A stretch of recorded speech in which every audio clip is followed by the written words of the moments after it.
আসসালামু আলাইকুম। ওয়ালাইকুম আসসালাম। আপনার নামটা একটু বলেন। আমার নাম মোহাম্মদ মিজানুর রহমান। মিজানুর রহমান ভাই, আপনি এই পুকুরের আয়তন কতটুকু? পুকুর আয়তন 60 শতক। 60%। জি। আচ্ছা, আপনি এখানে কোন এয়ারেটর ব্যবহার করছেন? এখানে সার্চ এরোটার ব্যবহার করছি। সার্জ এয়ারেটর ব্যবহার করছেন। আপনি সার্জ এয়ারেটর ব্যবহার করে কি সুবিধা পাচ্ছেন? এখানে সুবিধা মাছ জাগে না, মাছ ভালো খায়, মানে মাছ অক্সিজেন সরবরাহ ভালো পায়। অক্সিজেন ভালো পাচ্ছে, তারপরে মাছের ভেসে ওঠে না মাছ না?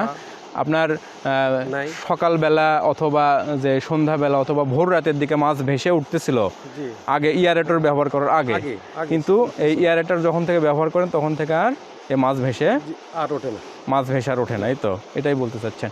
আচ্ছা, আপনার এই পুকুরে কি মাছ দিয়েছেন? আপনি কি মাছ চাষ এখানে করছেন? পদ্মা আছে, গুলশা আছে, আর বাংলা আছে, আপনি রুই, কাতলা, সিলভার, ব্রিগেড, বাটা। আচ্ছা আচ্ছা, এখানে মাগুর মাছ আছে। মাগুর মাছও আছে। এখানে কি ঘনত্বে, মানে কি পরিমাণ মাছ দিয়েছেন? এখানে আমি মাছ দিয়েছি, পাবদা মাছ দিছি 50,000, গুলশা দিছি 20,000, 20,000। 70,000। মাগুর আছে আপনার 3,000। মাগুর 3,000। আচ্ছা, আর বাংলা আছে অল্প। বাংলাও কিছু, মানে সব স্তরের মাছই মোটামুটি আপনি এখানে চাষ করছেন। তো আপনার এয়ারেটর ব্যবহার করার পরে যে অ্যামোনিয়া গ্যাস অথবা হাইড্রোজেন সালফাইড যে গ্যাসগুলোর সমস্যা হতো আগে, সেগুলো সমস্যা নেই। সেগুলো সমস্যা আর নেই। নাই। তাহলে আর আর আপনার যে মাছের যে অসুখ হওয়া বলেন, যে মাগুর মাছ আপনি বলতেছেন মাছের অনেক সময় আমরা শুনি ঘা হয়, এই এয়ারেটর ব্যবহার করার পরে সেটা আর হচ্ছে? আপনার সমস্যা আছে কিছু? এখন তো আর হচ্ছে না, দেখা যায় না। এখন আর দেখা যায় না।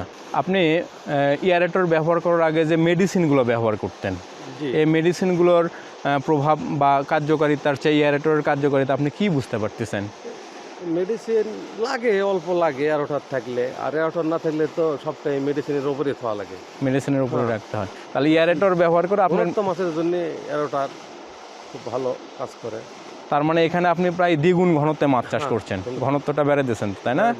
ঘনত্বটা বেড়ে দিয়েছেন। আর মেডিসিনের এখন ব্যবহার নাই বললেই চলে। হালকা আছে, প্রতি মাসে আছে কিছু প্রোবায়োটিক করা লাগে, কিছু করতে হয়। এমনি পানির পিএইচ অথবা অন্য কোনো সমস্যা আছে কি? না, এগুলো সমস্যা নাই, কিন্তু আপাতত প্রোবায়োটিকের ডোজই করতেছি।